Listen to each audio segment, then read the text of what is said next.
सुनो ए बाबू, जाना थे कि आप लोगों का प्यार है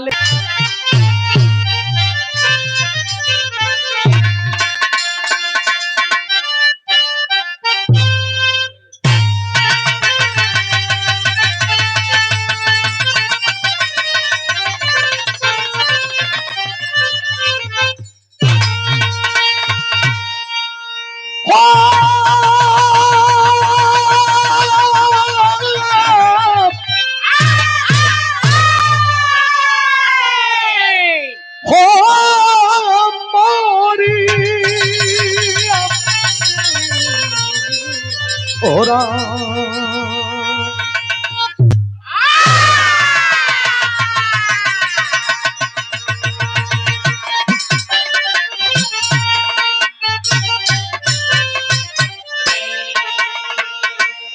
ये देश भैया प्लीज भैया, नाग पंचमी तो मनाया गया पुराणों में, लेकिन हिंदुस्तान के धरती पे नाग पंचमी एक मल्ल युद्ध को भी लड़ करके लोग मनाते हैं। कहल जाला कि गोबरौरा का जन्म छोड़ावे के बाद तो जबले अखाड़े का माटी ना लगल शरीर में तबले नाग पंचमी सफल भयल होयल।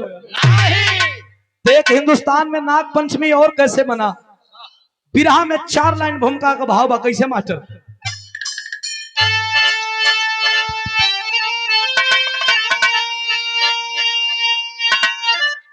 तो हिंद का अरे कोई चुनौती सना पेगा क्या, अरे जिसके औलाद औलाद का बीज है, अरे सैका फलस्तीन को बारूद से, अरे पता है सभी को हम क्या चीज है, खून से सींचा था अपने डहाने वतन को, अरे कोई दूजा नहीं मेरा भारत है सानी, अरे जहां नारती में खड़ी भारती, अरे गरजती गला की कलम की जवानी।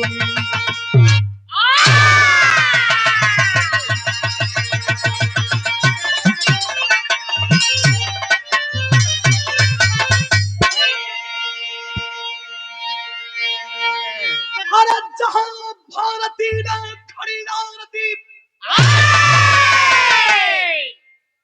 गरजती गया की कलम की जवानी।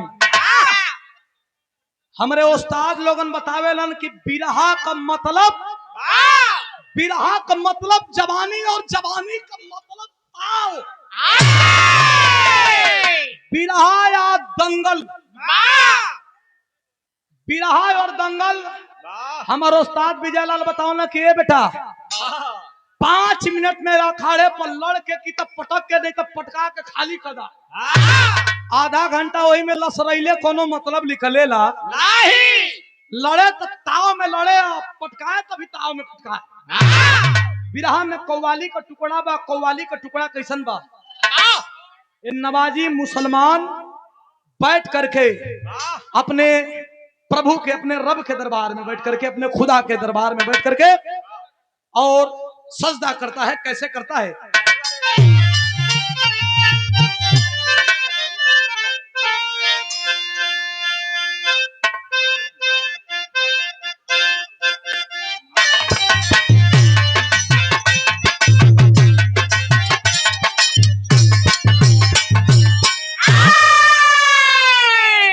एक मिनट के मान लिया जाए कि मैं हिंदू नहीं, मैं मुसलमान हूं, मैं नवाजी हूं 1 मिनट के लिए, क्योंकि मेरा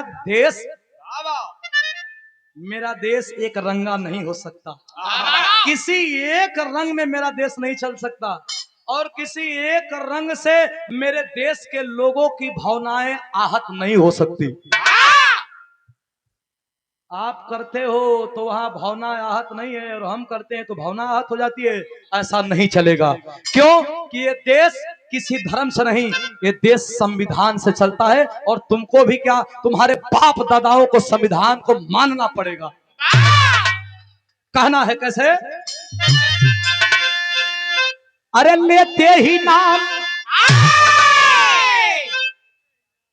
लेते ही नाम ख्वाजा का तूफान हट गया।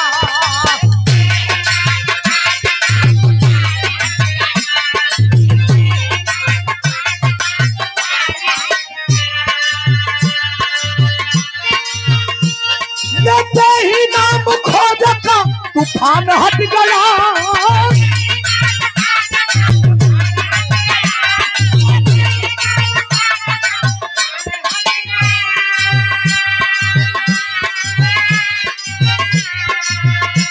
लेते ही नाम ख्वाजा का तूफान हट गया रे। कश्ती में मेरे आके समंदर सिमट गया। ये तो ख्वाजा का कर्म है, मेरे ख्वाजा का कर्म है। ये तो ख्वाजा का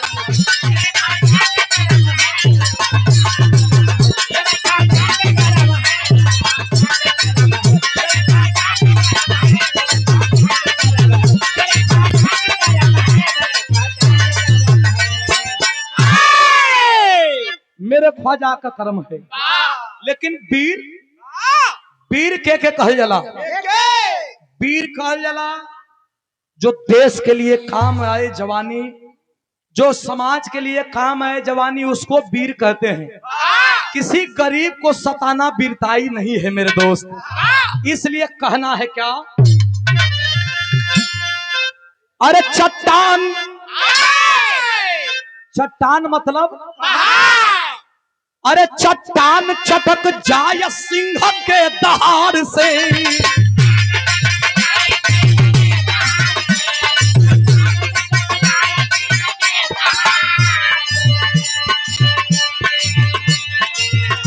अरे चट्टान चटक जाय सिंह के दहाड़ से।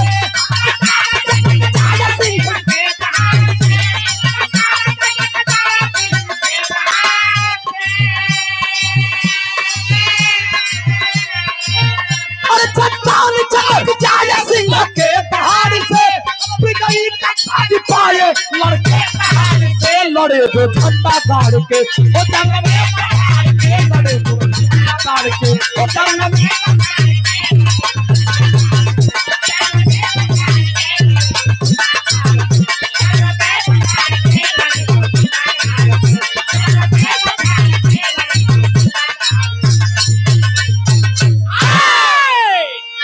लड़े जो झंडा गाड़ के जंग में पछाड़ के।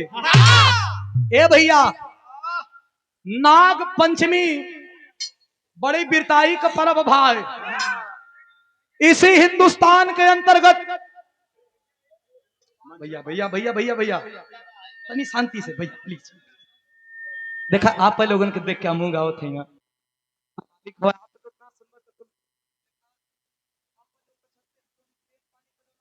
वो हम बंद करवैले है, वो हम अपन रोजी रोटी बंद करैले है कि कम से कम हम सुना दें।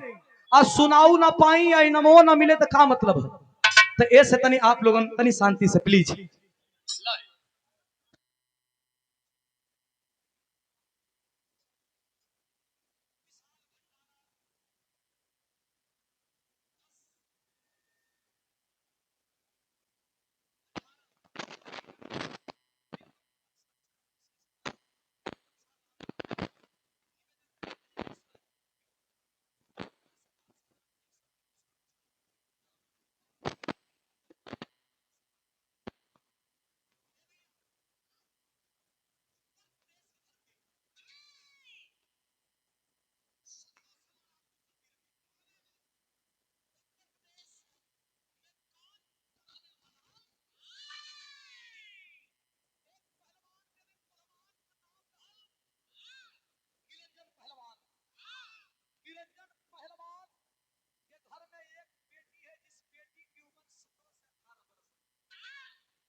हिंदी में बतियाई का, हिंदी में बोली का, समझ लेते हैं आप लोगों ने हिंदी में बोली। नाग पंचमी का समय था और हिंदुस्तान की धरती पे एक अंग्रेज आया घूमने के लिए, और जब घूमने के लिए आया तो देखा हिंदुस्तान के लोग भोजन विहीन हैं, संसाधन विहीन हैं, व्यवस्था विहीन है, लेकिन अपने अपने गांव में बड़े बड़े अखाड़ा पे मट्टी खन करके और रियाज मार रहे हैं। अंग्रेज हिंदुस्तान का एक मुनीब था उसके साथ में रहने वाला, उससे पूछा कि ये लोग क्या कर रहे हैं। कहना ये साहब ये लोग अपने में लड़त हवन, लड़ करके और अपन अपन जोर का आजमाइश करत हवन। अंग्रेज बोला तब इन लोगों के साथ हमारा एक पहलवान लड़ेगा। पेपर पत्रिका में ऐलान करवा दिया कि मैं लंदन से एक पहलवान बुला रहा हूं, हिंदुस्तान के लोगों में अगर ताकत होगा तो लड़ लेना, जो जीतेगा उसे 300 रुपया इनाम दिया जाएगा। 300 में क्या जमाना दूसरा, जमाना बड़ी सस्ती कर रहल, बड़ा कम खर्चा में बहुत आदमी निपट जात रहल। कहना जो जीतेगा उसे 300 रुपया इनाम दिया जाएगा, लेकिन जो हारेगा, जो हारेगा, जिसके घर में बहन जवान होगी, भरे अखाड़े पे उसके बहन को इसी जांघ पे बैठाया जाएगा। जिसके घर में बेटी जवान होगी उस पहलवान को हारने के बाद उसके बेटी को इसी जांघ पे बैठाया जाएगा, और वो भी ऐसे नहीं बैठाया जाएगा, नंगा करके बैठाया जाएगा। देश गुलाम रहल तब बे न हो भैया, नहीं तो आज अगर तुम्हारा पास कितनो रुपया है, बहन बेटी के विषय में आप कुछ बोल देंगे, लगा के राखिए में जिभिया ना खींच लई। लेकिन हिंदुस्तान गुलाम रहल, केहू को बोले भर औकात ना रहल। हिंदुस्तान के कोने कोने के पहलवान सुन गए, किसी का हिम्मत नहीं हुआ। अरे पटकने को तो मैं पटक दूंगा, लेकिन पटका जाऊंगा तो मेरी घर की बहन बेटियों की इज्जत तारम तार हो जाएगी। उड़ते उड़ते खबर आती है कानपुर में।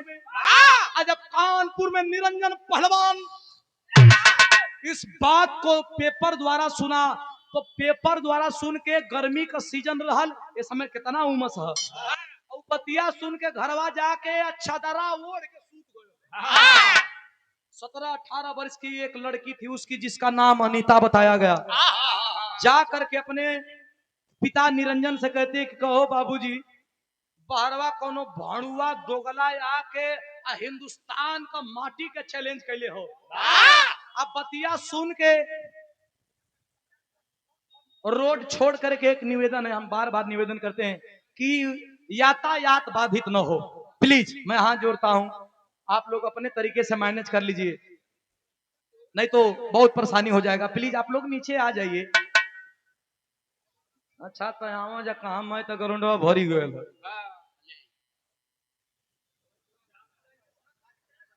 प्रशासन के लोगों का भी हेल्प करिए आप लोग, क्योंकि रोड जाम हो गया है। प्लीज आप लोग थोड़ा खाली कर दें, मजा नहीं आएगा। थोड़ा थोड़ा थोड़ा थोड़ा बस आ जाइए अंदर। जो बाइक रोड पे लगी है प्लीज प्लीज उससे थोड़ा साइड कर, आइए बिरहा पे चलते हैं। अरे यार कहां हम रही है भैया, याद है आप लोगन के? कहां चदरा ओढ़ के सुतर। अरे वाह, एक बार ताली बजा दे आप लोग, वाह। आप लोग हमारा बिरहा सुन रहे हैं। हिंदुस्तान का पहलवान चदरा ओढ़ के सोया था। 17-18 वर्ष की लड़की अनीता जा करके अपने, अरे पिताजी, दुश्मन आकर के ललकार रहा है और आप कह रहे हैं चदरा ओढ़ के सोए हैं। आज जब चदरवा खिंचलस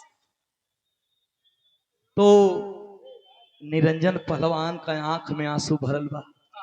लड़किया 18 बरिस करल, दौड़ के अपने बाप का आंख का आंसू पोछे लगल। बाबू रोवत काहे बानी, काहे रोवत बानी? नहीं खेलने के तो रो मत लड़ी। कहना रो मैं इसलिए नहीं रहा हूं कि मैं नहीं लड़ूंगा, और रो तो मैं इसलिए रहा हूं बेटी कि तेरी माँ जब तुझे जन्म दी तो जन्म देते ही इस दुनिया को छोड़ के चली गई, लेकिन जाने से पहले तुझे मेरे गोद में डाल करके यही कह के गई कि आज से इस लड़की का पिता भी आप हैं और माता भी आप हैं। बड़ा प्यार से इसका लालन पालन किया गया है। अरे मैं पटकाने और पटकने के डर से नहीं रो रहा हूँ। अरे जाई तो उठा के पटक दे रे बेटी, लेकिन दंगल कुश्ती मतलब बिछली का खेल होला। बड़ी बड़ियार पहलवान भी कबो दंगल में पटका जाना बाबू। अगर पटका जाई तो तोरे इज्जत पहुंच आ जाई। लड़किया जब इतनी बात सुनस कल से पिताजी आपकी बेटी बेटी है, हिंदुस्तान की बेटी बेटी नहीं है क्या? और रोज अंग्रेज हिंदुस्तान की बेटियों की इज्जत के साथ तारम तार करते हैं। हमारी बात को सुनिए, क्या कहती है यहाँ स्वर्गीय रामदेव गुरु जी का तर्ज लगत बा।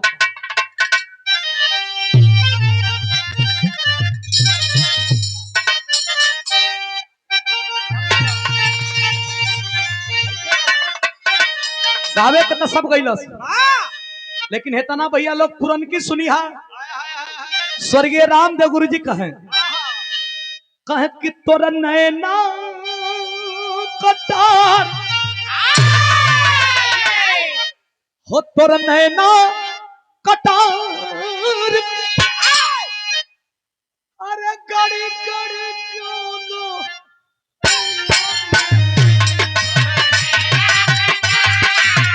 गड़ी गड़ी जाना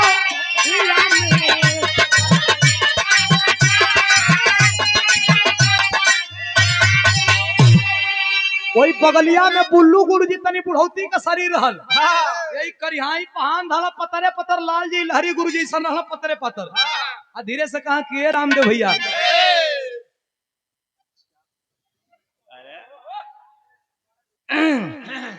बड़ी लहा के कहा कैसे का कि ये भैया कहा कि सांवरिया अरे मुर्रा, अरे जागा जागा भोले बाबा, जागा ये भगवती माई। कहे भैया बुढ़ावा बेईमान हो, बुढ़ावा बेईमान और मांगे करैली का चोखा।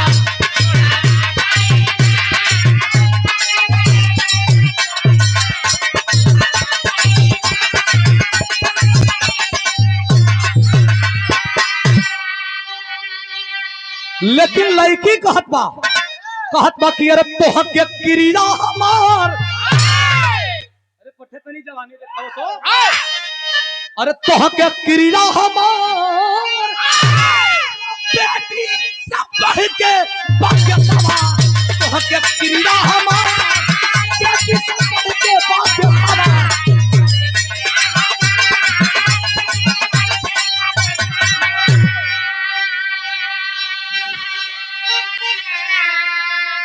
तोहर के क्रिया हमार बेटी से बढ़ के बदे सवा।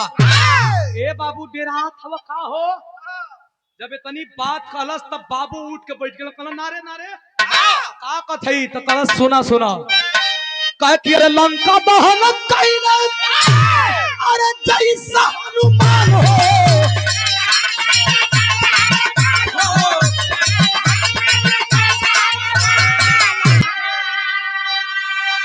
अरे वो इससे जवाब करो, जवाब करो वो इससे जवाब करो।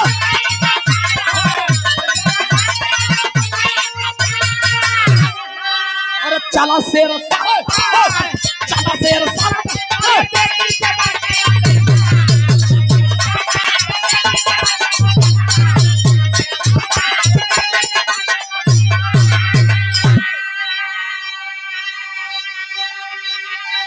ये तनी हुई 17-18 बरिस का लड़की भर धलस कि वो बाबू को रोम रोम में जवानी आ गई। का सुना है बाबू, अरे हमरे इज्जत का फिक्र रहुआ मत करी, देश से बड़ा इस धरती पे कुछ भी नहीं है।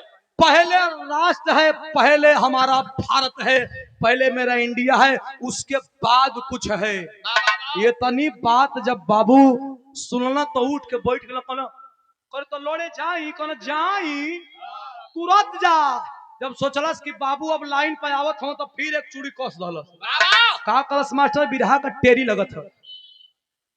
सादर 200 रुपया पुरस्कार विवेक पाल भावी जिला पंचायत सदस्य गौरा द्वितीय से। हम तो चाहते हैं कि भाई जो सुधीर लाल को पुरस्कार दे वो सब जीते,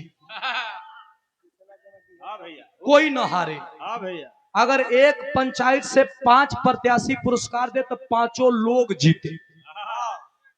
इसलिए कि एक आदमी जीतेगा तो एक तरफा विकास होगा, 5 आदमी जीतेगा तो 5 तरफा विकास होगा। विकास की कोई कमी ही नहीं रहेगी, सब लोग जीते। नहीं बिरहा के पॉइंट पे आओ भैया के बहुत बहुत प्रणाम बा। भैया हो लड़की अपने बाप से कल के तैयार हो जा। आ कैसे कहते मास्टर बिरहा में टेरी लगत बा। ना ना ना ना तनकी बढ़ जा, ना ना ना ना तनकी और बढ़ जा।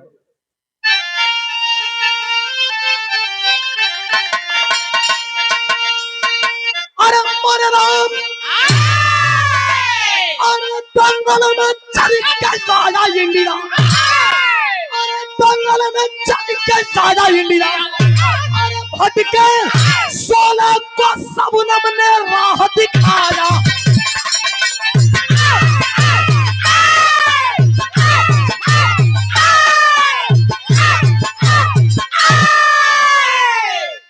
अरे जियो जवानों, अब तो आप लोगों का उम्र रिजेक्ट हो गया, नहीं तो आप लोगों को देश पे भेजा जाता।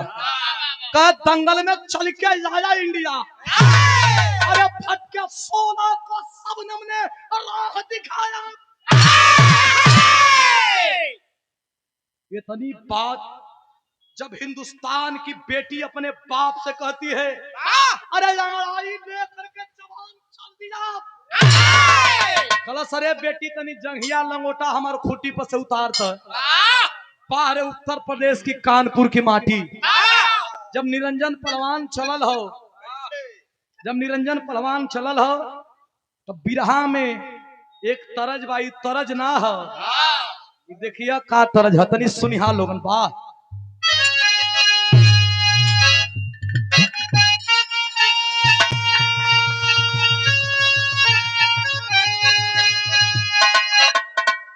बिरहा केकर होके गाजीपुर में आप लोग सुन ले हुआ नंदलाल रवि जी का नाम।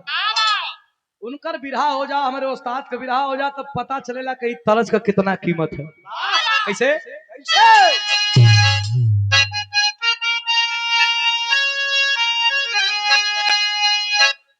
अरे तमोरा नहीं हारा,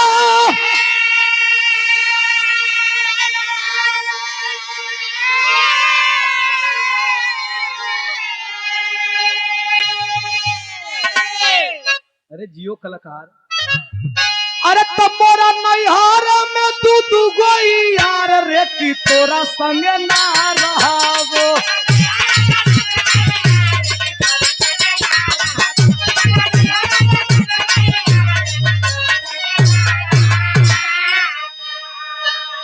लेकिन नंदलाल रवि जी कैसे कही है? अच्छा तो ये बात है, अच्छा तो सुनो का कही है। अरे तो ये कोई यही रहावे, ये कोई यही रहावे, अरे तो ये कोई यही रहावे, ये गो चनार रे की तोरा संग ना रहावो।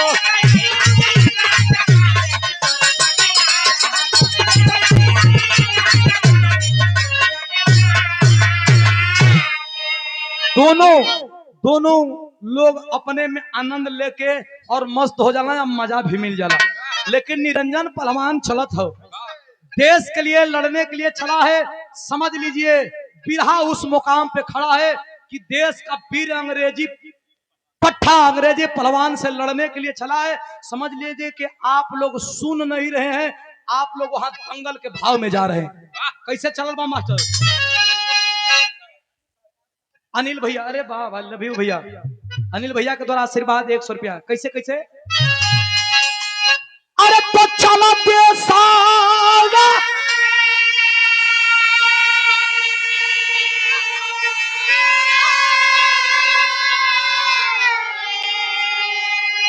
अरे चला रसावा का शेर सरदार रे की और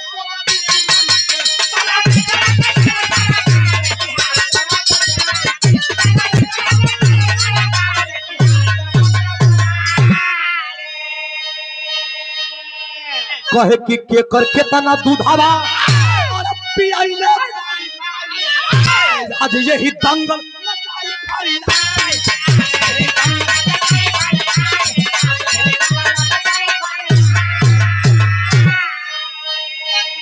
अरे देवजी तजी अरे देवजी तजी धरा दिया में गाड़ रखी और तो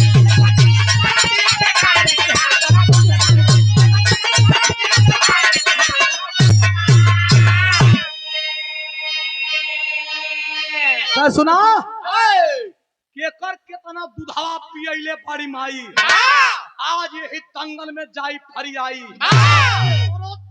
जीते जी धरतिया में गाड़ की हाड़ तोरब दुश्मन के कला सुना चलब चलब ए भैया हिंदुस्तान का पहलवान चल दिया है जितना लोग बैठल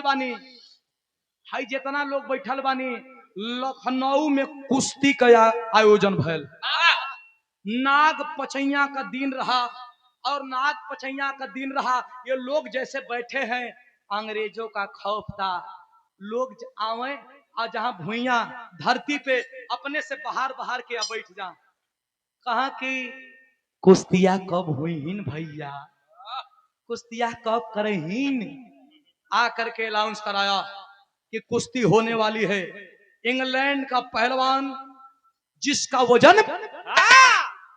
जिसका वजन 1 कुंटल 43 किलो है अब भारत का पहलवान निरंजन जिसकी वजन 86 किलो है आधा आदमी कहना अच्छा ला भैया अब का कुश्ती 1 क्विंटल ही तरह हुआ झाड़ के चला भैया अब का कुश्ती हुई लेकिन वही में जब बुजुर्ग सुनवैया रहे प्रतापगढ़ी भाषा कहने तनी रुकीहीन भैया देखी सब जा तनी रुकीहीन बेटावना भी लड़े आयन हैं का अरे यार तो बोल तो लेता है ए भैया कला बेटावना भी अरे जब आयल 1 कुंटल 43 किलो वाला पहलवान तो हमन के जितना में करियाए बा उतना में ओकर जांग बा हिंदुस्तान को लोग अखाड़ा का मेढ़ा छोड़ के भागल ना दूर की कहीं सरवा गलती से भी पलट जाई तो फाड़ ले दूर हो गई ना एक वही पहलवान संगे एक लंदन से आया था क्या करने अंग्रेजी पहलवान जब चले 2 कदम तो करे लाग जा काच ये तनी बड़ियार रहल जंघा का लाग जा काच त एगो ओकरे संगवा रहे पाउडर छिड़के वाला वो जब 2 कदम चले तो हिंदुस्तान का जौन रहलो के फिर छिड़के तो फिर जब जान खाली हो जा चले लगे कुश्ती होखे लगल आ जब कुश्ती होखे लगल एक तरफ से निरंजन और एक तरफ से विदेशी पहलवान तब बिरहा में उस्ताद वाली तरज लगत बा मास्टर कैसे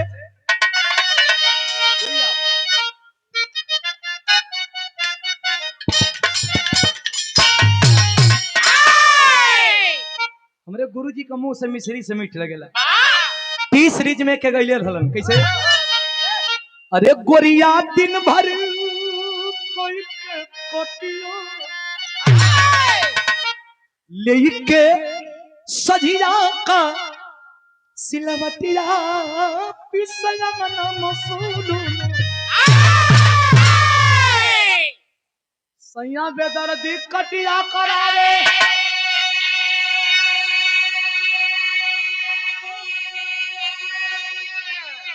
अरे की रोज ढवावे बोझा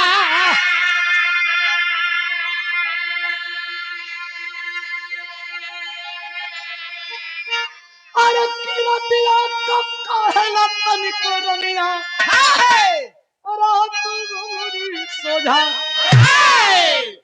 दुल्हा माने नहीं कहना होला साले साल ला ला ला चला उतरल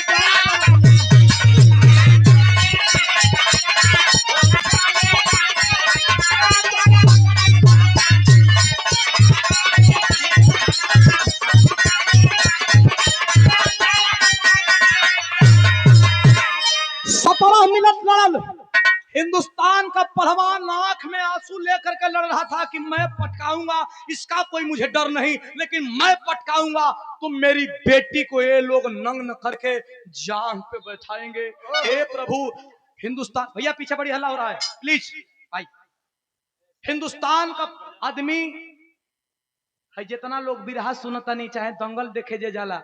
एक बात तुम्हें बता देता हूं कि जो लोग जिसके पक्ष में दंगल देखने के लिए जाते हैं, अगर वो पहलवान जीतने लगता है तो पहलवान कुछ नहीं कहता है, नीचे से लोग उसके पक्ष वाले कहते हैं अरे चपले है चपले है चपले है। लेकिन जो वही पहलवान जब पटकाने लगता है तो पहलवान कुछ नहीं करता है, वो तो लड़ता है, लेकिन नीचे जो उसको देखने वाले, उसके चाहने वाले हैं, वो लोग कहते हैं हे भगवान, हे बजरंगबली, हे बजरंगबली लाज बचैया। जबकि लड़ने वाला दूसरा है। हिंदुस्तान के लोग कहते हैं कि हे प्रभु, हिंदुस्तान की लाज बचा लेना। 17 मिनट के बाद 18वां मिनट हिंदुस्तानी पहलवान भाप गइल की साला एकर खाली वजने 1-1.5 क्विंटल बा। ई चीनी का बोरा बा, एकरा में कोनो दाव पेच बा हो नहीं। भैया भैया भैया बैठ जा 5 मिनट भैया। अरे अरे क्या बात है से 5 मिनट तो नहीं चल रहा, ओकरे बाद एकदम तो चढ़ल जवानी है बिरहा का। कैसे कहे मास्टर, 18वां मिनट करत बका। अरे धोबिया पाठ पलिया चढ़ाई, धोबिया पाठ पलिया चढ़ाई, धोबिया पाठ पलिया चढ़ाई, चकरी कई सनवा नचाई, कमर चला ना जोरावा, पाठ पलिया चढ़ाई, चकरी कई सनवा।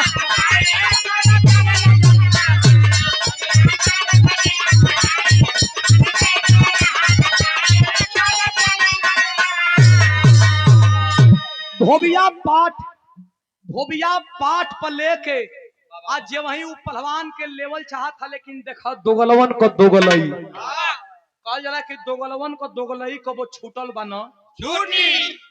लड़कियां अनीता के 2 सिपाही हर से पकड़ के 2 सिपाही हर से अखाड़ा के एक कोनवा में कदला मुड़ी निवा के आज जे वही पहलवान उठा के पटके को कोशिश करत बा, जे वही पटके को कोशिश करत बा, तब तक लड़की अनीता दिख गई।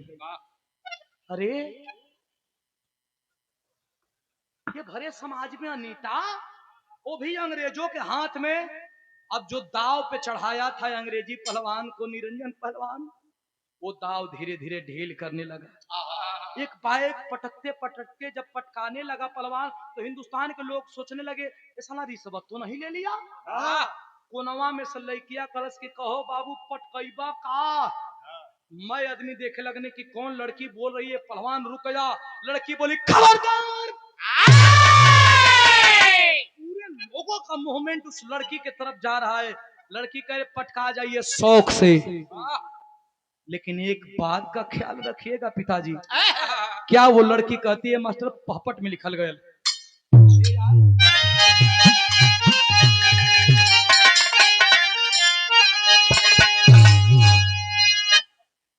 कैसे मास्टर, लड़की कहे अरे कि हमारी चिता, अरे कि हमारी चिता सजा दे अपने हाथ है भारत के। अरे दाग लगा के जी अब जे करे माथे माथे भारत के।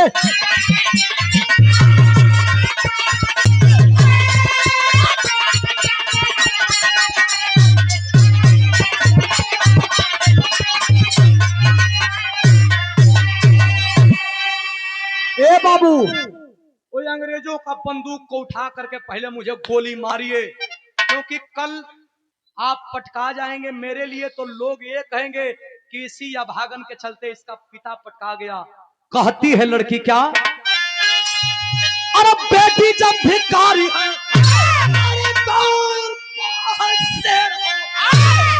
पटक के चढ़ गया छाती ऊपर, कोई पहलवान को ढेर हो। बेटी जब ललकारी है, अरे दौड़ के जैसे बना का मौसम, अंग्रेजी पहलवान के घूस के उठा के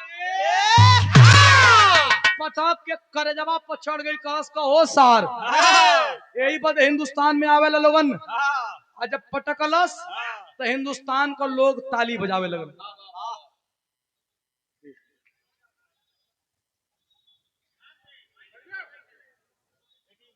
एक सेकेंड खाली आप वही रानी झांसी वाली जवान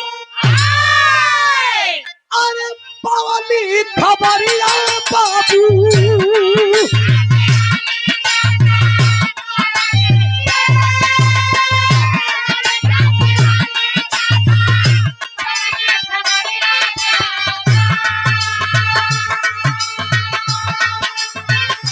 और चली थी हली अपन अरे सना आजा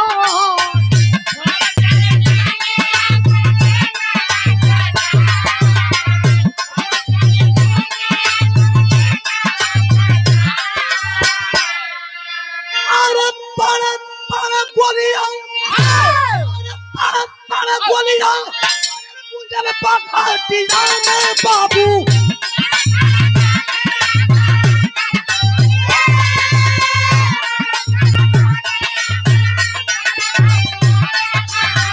जय भैया जब पास के पिछावा ना पिछा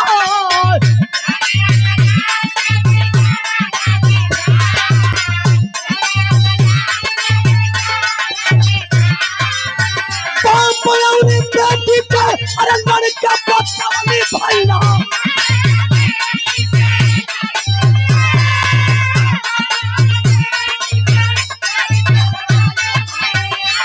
अरे बिहाली हिंदुस्तान के पता का लहरा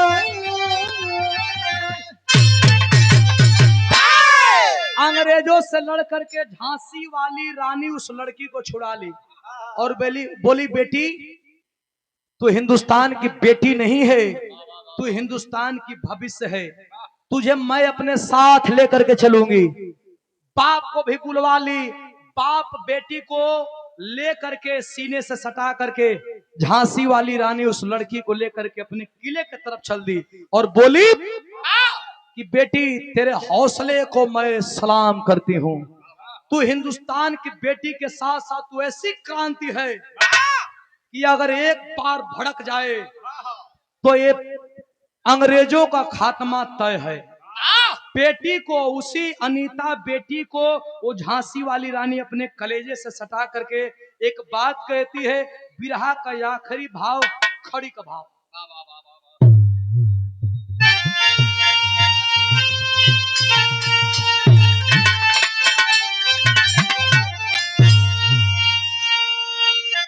अरे किधन बिरंगना अरे बेटी को नहीं छपिया अरे पाकर अरे से शांति का जलाई बजागिया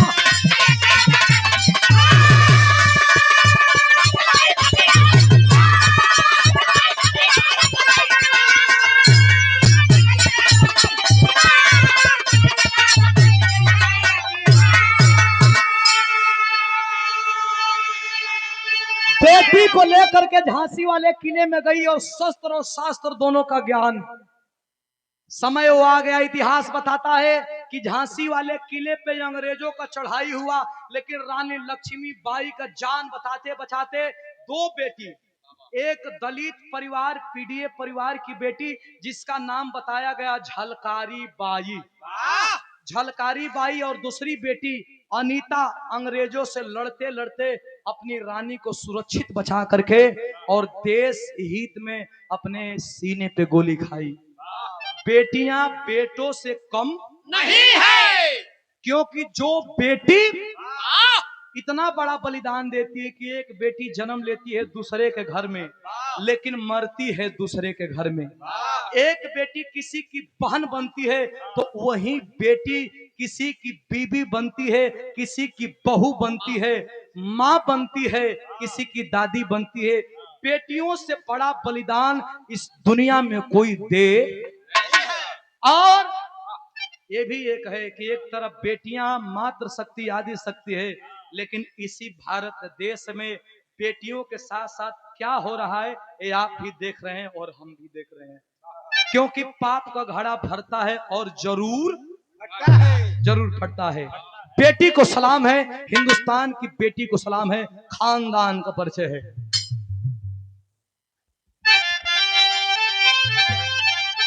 गुरु बिहारी गुरु गणेश गुरु राम गुरुकारी, स्वर्ग के चंद्रिका कवि बच्चन जी बने पुजारी।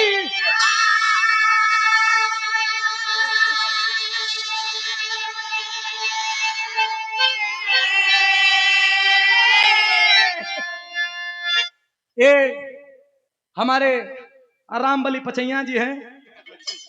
आप निशा फिल्म्स के मालिक, क्या कहने का जन्म पचैया के दिन हुआ था, तो आपका जन्मदिन को भी बहुत बहुत दिल से धन्यवाद भाई को, और पुरस्कार भी दिया गया है रामबली पचैया जी को बहुत बहुत। निशा फिल्म्स स्टूडियो चंदौली, बहुत बहुत इतना नाम तो हो गया कि पूरा हिंदुस्तान तोहरा में समा जाए। कैसे मास्टर? अरे दंगल में चल के जाएगा इंडिया तो सुधीर, अरे विजय का है झंडा लहराया, दंगल में चल के जाएगा इंडिया।